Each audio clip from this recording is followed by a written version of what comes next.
Hi. For those of you who don't know me, my name is Daniel Sockwell. I serve on the Raku Steering Council and the Perl and Raku Foundations Board. But today I'm here to talk to you about code. Specifically, how we can control what order we write our code in, and how choices about ordering our code can make that code clearer, or if we get them wrong, make it much harder to understand. I'll start by talking about a few different programming languages and how they approach the question of order in their code, and then I'll turn to Raku specifically. We'll look at a variety of different tools that Raku gives you to put your code in the clearest possible order, and then we'll look at some example code that uses those tools for better or worse effect. This talk is going to have a lot of code in it, so I'm going to get out of the way and let the code take center stage. Since this presentation is all about the importance of order, I want to start by making sure that I have you convinced that order actually matters. And in fact, before turning to code, I want to turn to order when writing prose. I think that some of the principles that apply to code are even clearer when we think about prose. So I hope you agree that good authors carefully choose the order that they put their words in. But what sort of effects might they be going for, and how can those effects change their meaning or enhance clarity? Why does a good author choose one order over another? Well, here's an example. She could never forgive deceit or treachery.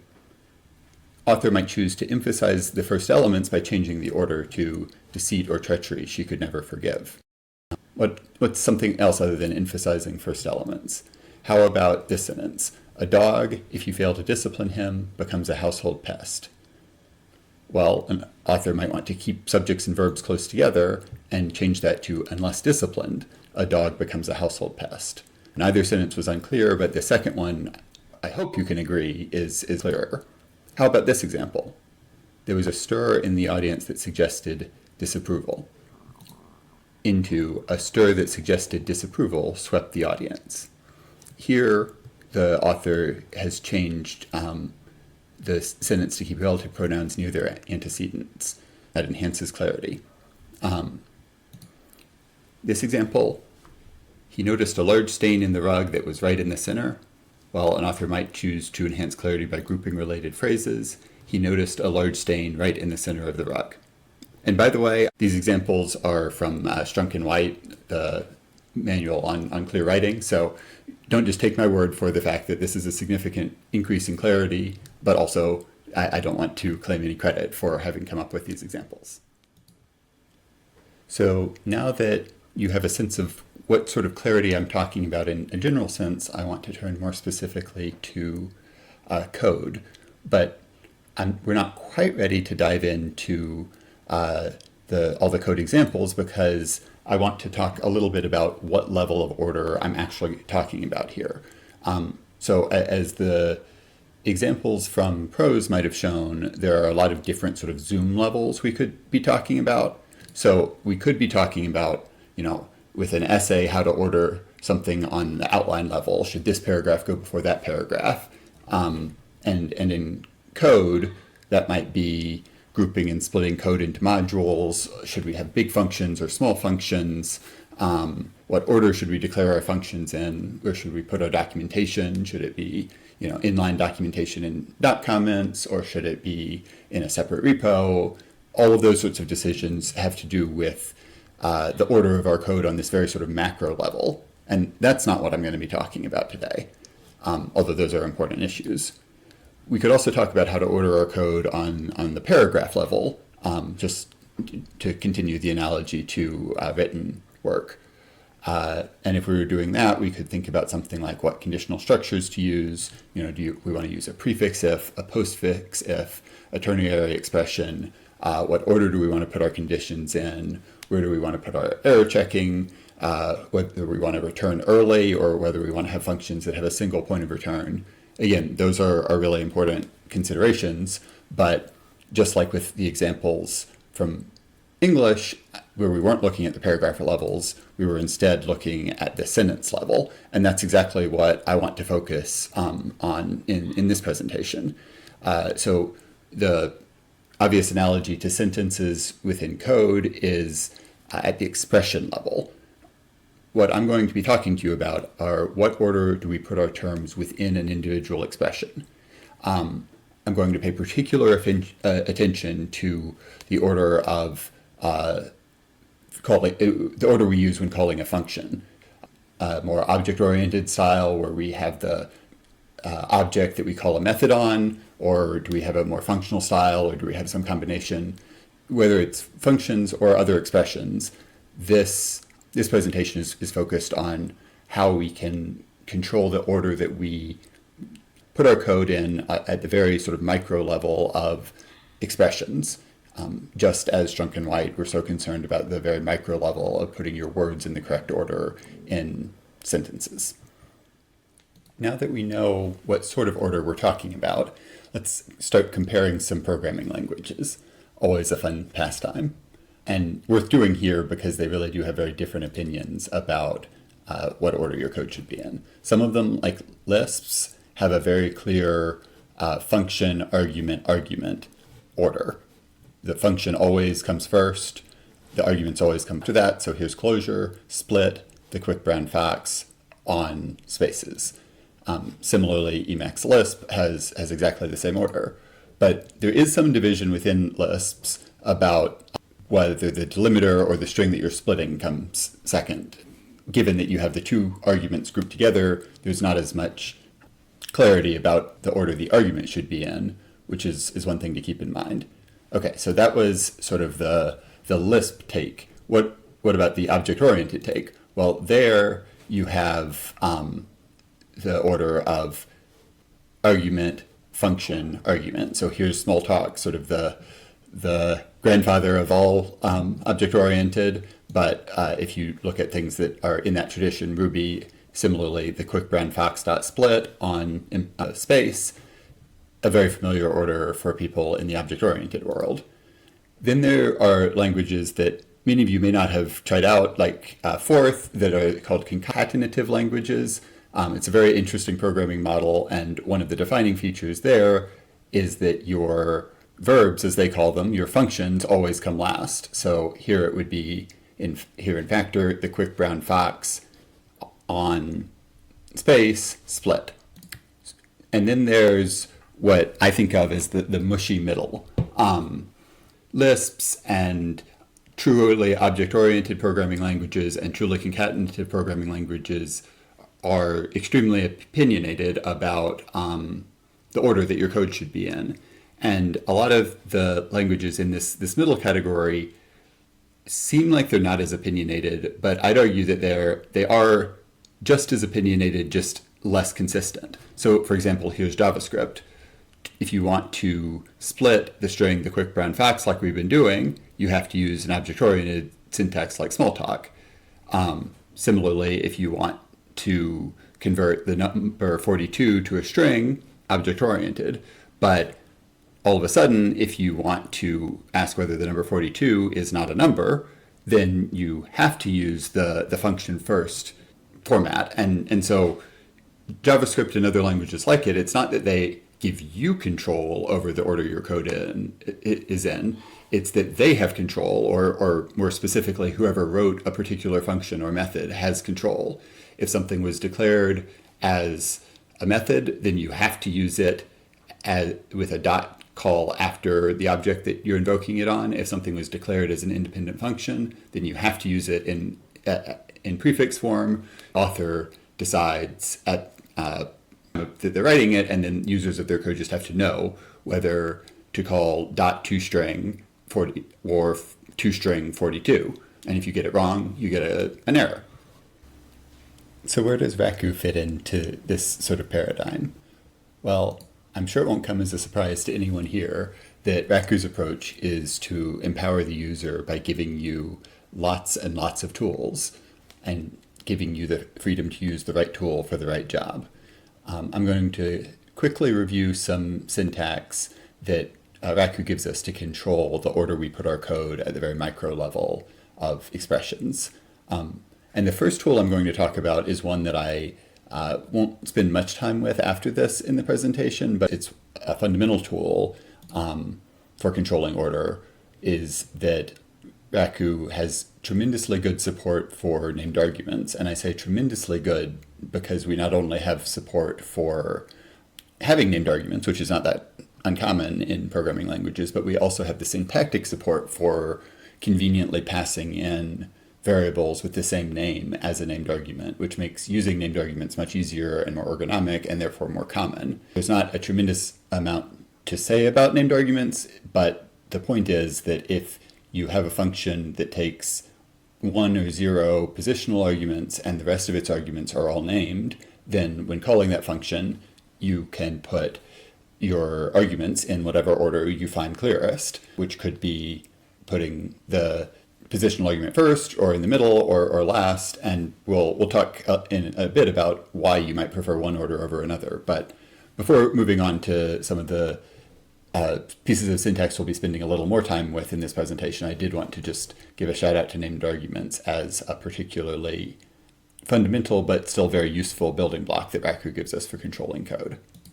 Another fundamental piece of syntax that I'm sure everyone who's written even a tiny bit of Raku has seen is a method call, and that gives you the order of argument, method, argument. The argument in a method context is called the invocant, so invocant, method, argument.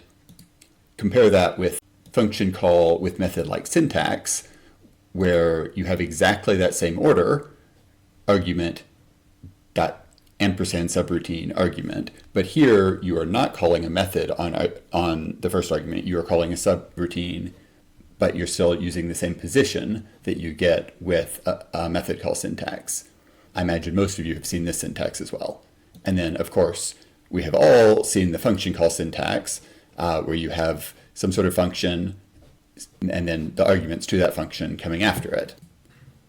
One piece of syntax you may not have encountered as much, both because it's not used much in Rakudo itself and because it's not documented that well, although I've been working to change that and hope that this presentation can help popularize it, is the method call with function-like syntax, which is exactly the opposite of what we were just discussing. Here you have a method followed by the first argument to that method, the invocant, followed by a colon, followed by the other arguments to the method. So you use the order that you would have if it were a subroutine, but it remains a method. It is exactly the same as invocant.method, but it is method that has the method name first, then the invocant, and then the argument. Another piece of syntax that is not as widely used, but is still helpful for controlling order, is the left feed operator. And parallel things could be said about the right feed operator, but since they're so similar, I'll be focusing on the left feed operator. Here, if you have an argument and then the left feed operator, it will be passed as the last argument to a subroutine. So this subroutine could have additional arguments here. It would get those arguments first, and the argument coming from the left feed operator as its last argument. Similarly, if you have multiple arguments, you can also pass them as the last set of arguments, although you do need to slip them into the subroutine.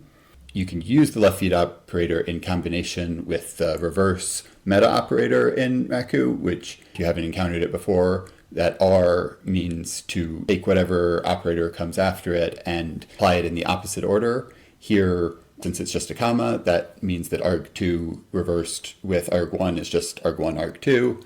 Then sending that through the left feed operator and slipping it into subroutine lets us have the order of argument 2, argument 1 subroutine. Now that we've looked at some tools in isolation, let's look at them next to each other.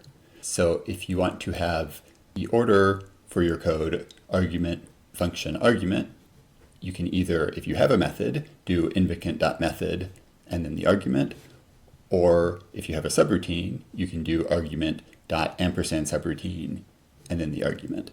And I want to pause here, distinguish this from something that some languages have called the uniform function call syntax, which would be where you could use this syntax except without the ampersand.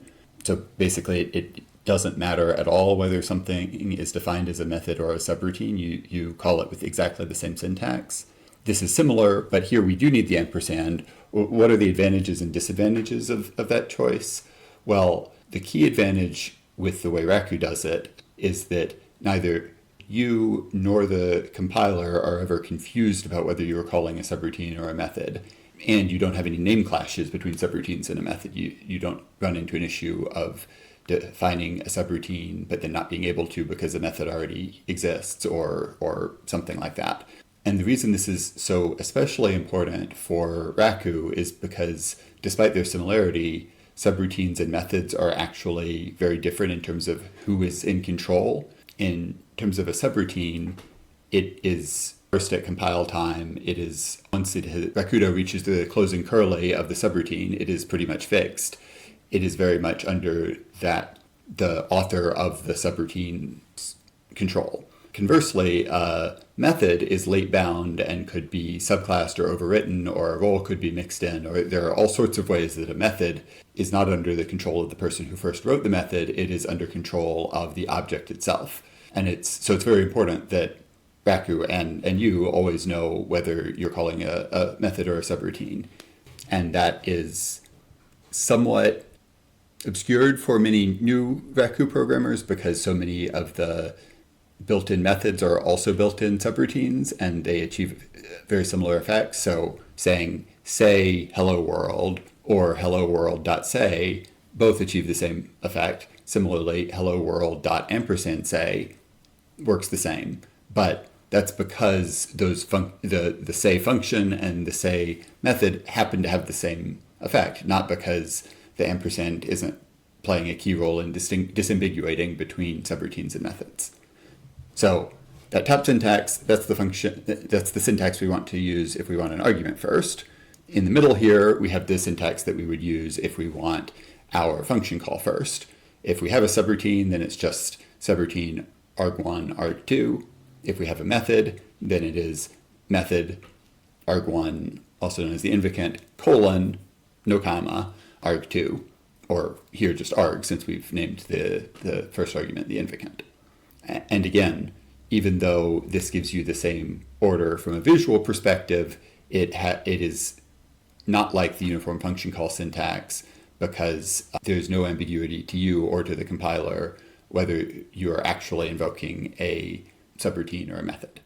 And then finally, if we want all of our arguments first and our function call last, we can use the left feed operator. If we just have one argument, we can just feed it directly into the subroutine. If we have multiple arguments, then we can feed them into the subroutine and then slip them in. And if we have multiple arguments, but we want to put them in a different order than the subroutine accepts them, then we can use the reverse meta operator. So 3 main orders that we might want to put our code in: argument, function, argument, function, argument, argument, or argument, argument, function. And Raku gives us the tools for all 3. That's all slightly abstract. So let's take a look at some actually examples using the split function that we were looking at before. So if we just call it in basic function form, we do split, followed by the delimiter, followed by the string we want to split. That's the same order we saw in, for example, Common Lisp. Or we can do split, the string we want to split, colon, the delimiter. That's using the function-like method call syntax that we saw. I want to pause and ask, why does that work? The method call syntax calls a method, but it doesn't do anything about the order. The reason that first function call to split and then the second method call to split take their arguments in different order is only because the standard library defines the function form of split to take the delimiter first and the string to split second, whereas the method form takes the string you want to split first and the delimiter second. And that isn't a inconsistency or a random design decision, far from it. If you look at the functions in the standard library, overwhelmingly if they have both a function and a method with the same name that takes more than one positional argument, they will almost always take them in opposite order. That allows us to do things like this, and that's something that we should consider when writing our own code. We can have whatever sort of function first order you want. If it's more the Common Lisp with the delimiter first, then that works. If it's more like closure, that also works. In this middle category, we can also have whichever argument we would like first. We could have the quick brown fox dot split followed by a delimiter. That's the sort of object-oriented style like Smalltalk or Ruby. We could do it in the other order, the delimiter first, the function, and then the string we want to split. I'm not familiar with the programming language that insists on that order. That would be here the space string dot and split, the quick brown fox, using the method like function call syntax. Finally, if we wanted to be more like concatenative languages like Forth, we could have our first argument, the quick brown fox, reversed with the delimiter, and then feed that into the split function with our argument spread out. Or we could have the delimiter first, and then the quick brown fox, and then fed in and split out. And as interesting as this third type of syntax is, concatenative languages are not that common, and this is rarely the clearest syntax. And for the rest of the presentation, I'm not going to be talking very much at all about the function last order, but it is occasionally the most intuitive and most readable and clearest order. And I wanted you to know that it is an option, but I'll mostly be focusing on these first two orders where we either have function, argument, argument, or we have argument, function, argument. Okay, at this point I've said quite a bit about how you can control the order of terms within your expressions, but why would you want to do that? Is all of this just Tim Toady freedom for the sake of freedom?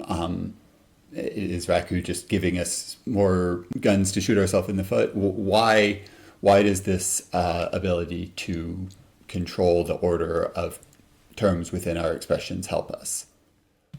Well, to start getting at that, I want to look at something that we're all pretty familiar with, which is grouping terms in our code to allow us to have some control over the order while also making sure that the code is unambiguous or has the semantic effect that we want.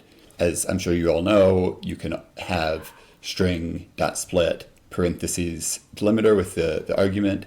And as I'm sure you all know as well, the parentheses there are optional. Instead of parentheses, you can have a colon before the argument. What I'm not sure everyone knows is that you can also move the parentheses. This isn't special syntax or anything. It is just as a natural consequence of parentheses function as a grouping tool. Why might you want to do that? One very basic reason you might want to do it is because you want to call a method on the string after it has been split with the delimiter. If you had no parentheses there at all, it would call the uppercase method on the delimiter rather than calling it on the result of string.split delimiter. But you can already do that by having the parentheses here. What does that top syntax get us that the bottom syntax doesn't? I mean, it's not more concise. It actually takes up one more character. So why am I calling your attention to a piece of syntax that doesn't seem to achieve anything that a very standard piece of syntax doesn't achieve equally well? What I have to say about that top piece of syntax is that because we are grouping our code, we are adding emphasis to the fact that string.split delimiter is conceptually one action. It places more emphasis on the fact that we want to do this thing first and then something second, whereas string.split delimiter.uc, that syntax has more of a data flow, method chaining feel to it. Depending on the context, either one could be better at communicating your intent. But even if you don't really notice it in reading them, they do communicate a different piece of intent. And here in the top line, the parentheses are being used to add emphasis to the grouping. And that's something that I think is very familiar to people who have spent any time with a Lisp. Here's an example from Racket, but because of the parentheses, it is very clear everything within the parentheses is in the same, it belongs together as a group. So even though it doesn't read left to right quite as naturally, and certainly the data doesn't flow left to right as naturally as in, for example, method chaining, you do have the advantage of sort of parentheses grouping things and giving you that emphasis from having them explicitly delimited as part of the same expression. And I blogged about this a while ago, but because of Raku's flexibility, we can actually use parentheses in exactly the same way. This is that Racket code translated into Raku, and I think the title of my blog post was Raku's surprisingly good Lisp impression. We have the syntactic tools to also use a function first order and to have our expressions contained within parentheses in that way. The difference is that in Lisp, that is the only order you can have. So choosing to have that order does not add any emphasis. It is true whether you want it there or not. Whereas in Raku, because we have the freedom to choose one order versus another order, we can choose an unusual order that will naturally strike anyone reading our code, which very likely will include us in the future, as unusual and call our attention to something. That could be a distraction if you choose an order that is not communicating anything, but if you choose an order that draws emphasis to something that you intend to emphasize, then it can make your code a lot clearer. Unlike with our prose examples, though, where I could lean at least a little bit on Strunk and White's authority, I don't have any extremely authoritative figure to cite for you to convince you that some code is clearer than another code. So I'm going to just need to show you a couple examples and hope to convince you that one form is clearer. And I also hope to explain not only why a particular order might be clearer in a particular context, but why you would choose one order over another order, and also when you would choose one order over another order. So for each of these examples, I'm going to start with a English sentence that expresses basically the order that we're going to be talking about, and each of the following examples use the map function. So in English, we might say map this function over the list, and that would in Raku code be map the title case function over people of Earth. That's shown here as part of a larger expression, and that gets at one of the reasons you might want to use this. It works very nicely with that Lisp style right to left data flow, where the data flows from the inside of your parentheses out to the outside. And that can be a very natural way of writing code when you're sort of thinking from the result and going back to the starting point. So I want a sorted, filtered, title-cased version of People of Earth. Gives you a left to right way of reading the expression, even though the data flow is flowing backwards. Putting map first also emphasizes the action. Anytime you're putting the function first, you're placing more emphasis on the function. It is probably why it is so closely associated with functional programming. A brief note on what I mean when I say data last.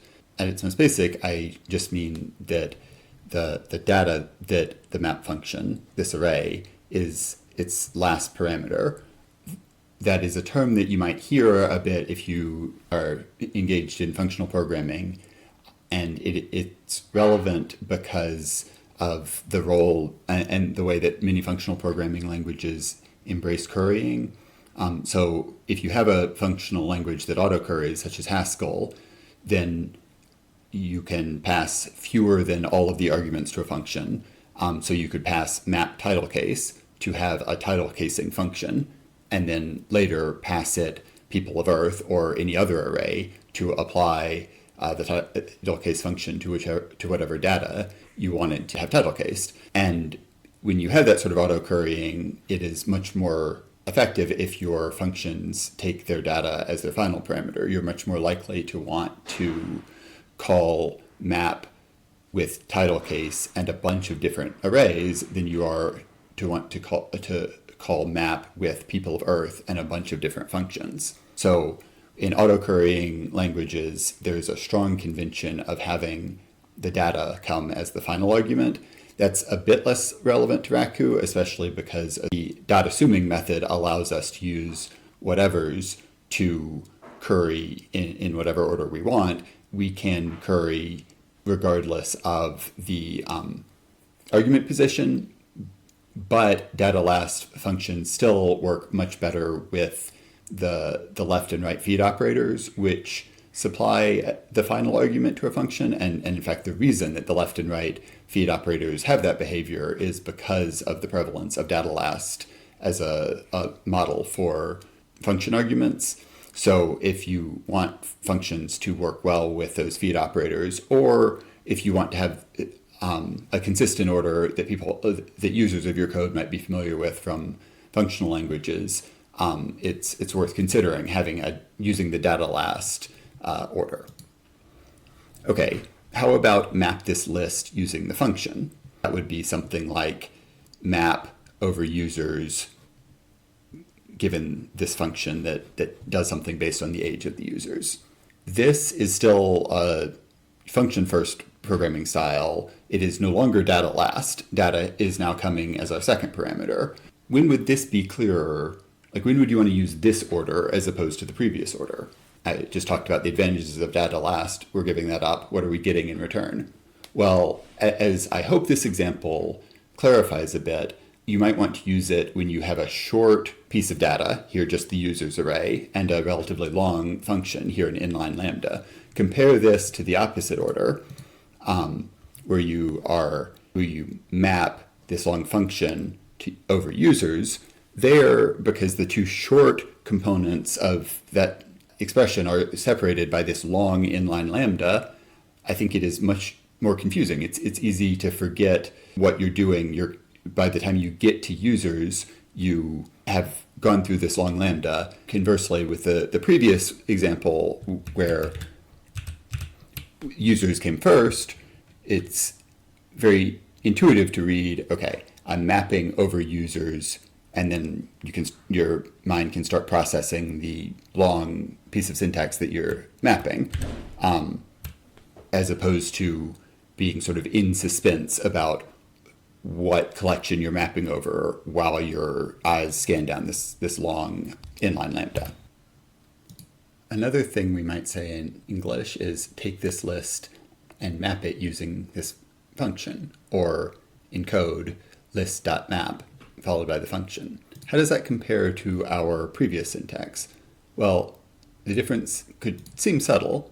All we're doing is moving users in front of map, but this has a few important implications. First, we're now having a left to right data flow. We start with our data as the first parameter, and then the data flows into the map function, which then processes it using the function. That gives us sort of a pipeline model similar to pipes in a Unix shell. And it has data first, and data first is alternative to data last. It's much more closely associated with object-oriented programming, but there are some functional languages that have embraced data first as a way to curry into functions without the sort of inversion that comes from right to left data flow, at least for programmers who are used to reading left to right natural languages.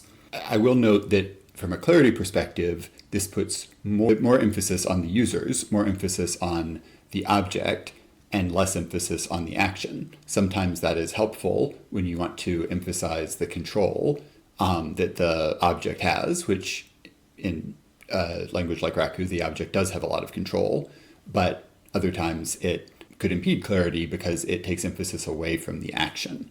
One more piece of English syntax, using this function, map over this list.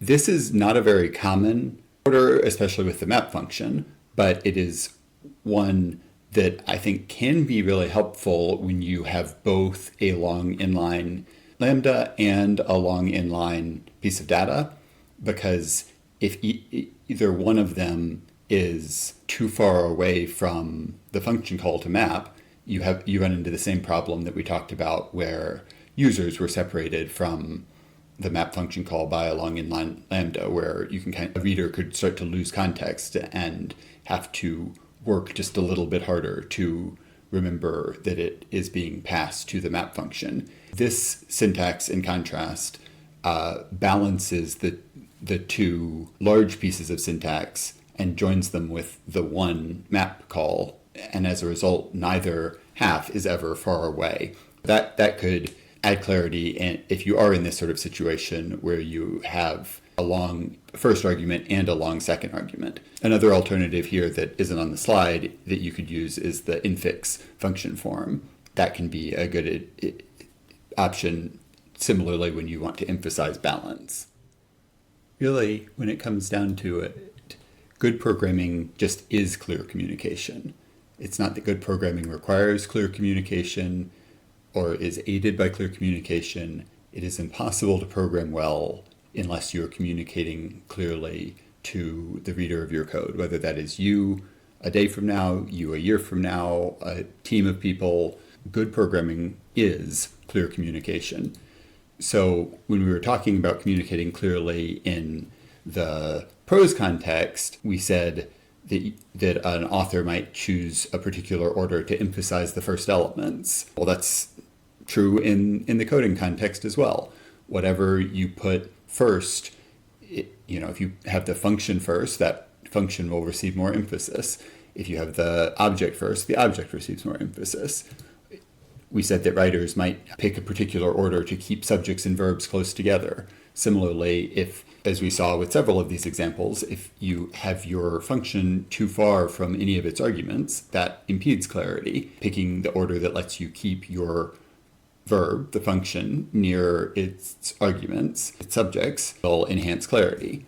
We saw an example of how writers would try and keep relative pronouns near their antecedents. Similarly, when you have a particular order that allows us to have either variables, which we haven't talked about as much, or arguments in a way that is closer and requires less context from the reader of our code, that's always going to make things clearer. And then we also talked about how authors will group related phrases. That's something we do quite a lot of in programming with our extreme fondness for parentheses. But as we talked about, don't just think about parentheses as a meaningless piece of syntax or even a necessary evil, as some people seem to think about them, but think about them as a powerful way you can communicate to the reader. These ideas are related. These pieces of code are related, and you should think about them as a unit. Unnecessary parentheses can be a very good thing.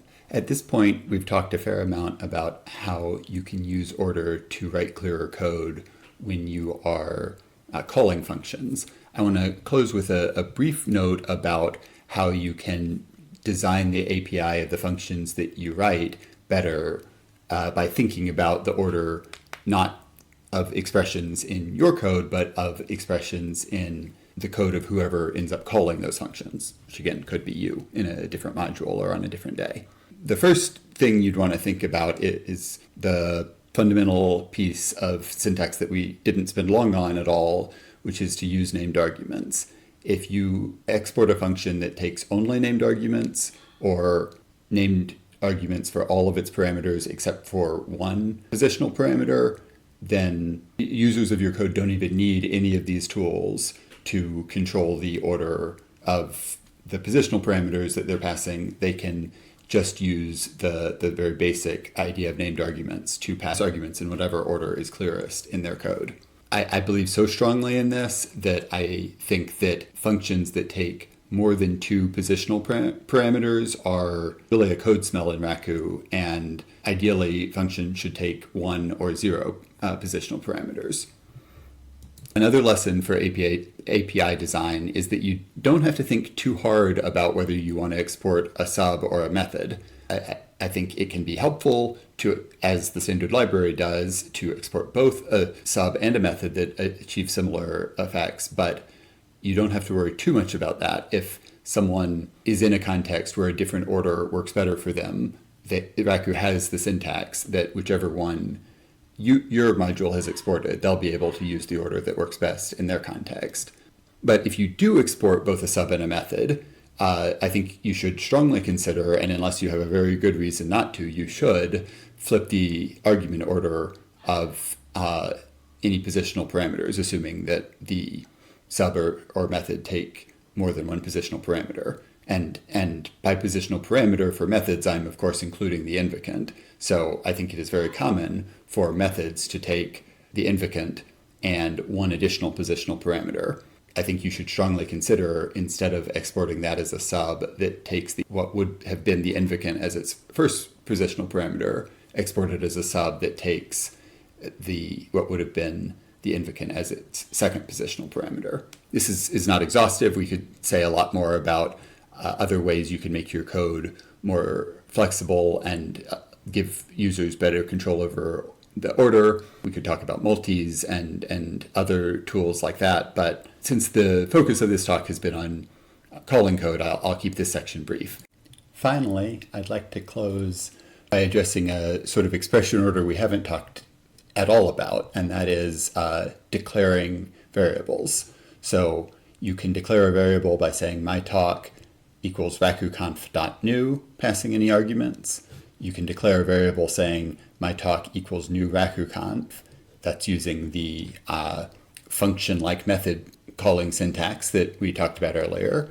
You can declare a variable saying my rakuconf talk equals .new, where new knows what to call itself on because of the type of talk. You can also use either the left or even the right feed operator to assign a variable, or if for whatever reason you want to, you can reduce the assignment operator over my talk and rakuconf.new. So I'm not saying you would ever actually use the last one, but you have that flexibility. Just like with calling functions, think about order in declaring your variables. Think about what is clearer. I guess if there's any message I'd like to end on, it is to sweat the small stuff, because code just is communication, and slight changes in how you communicate can have big impacts on the clarity of your code. And with that, I would like to open it up to questions. I'm here live to address any questions. Thanks very much.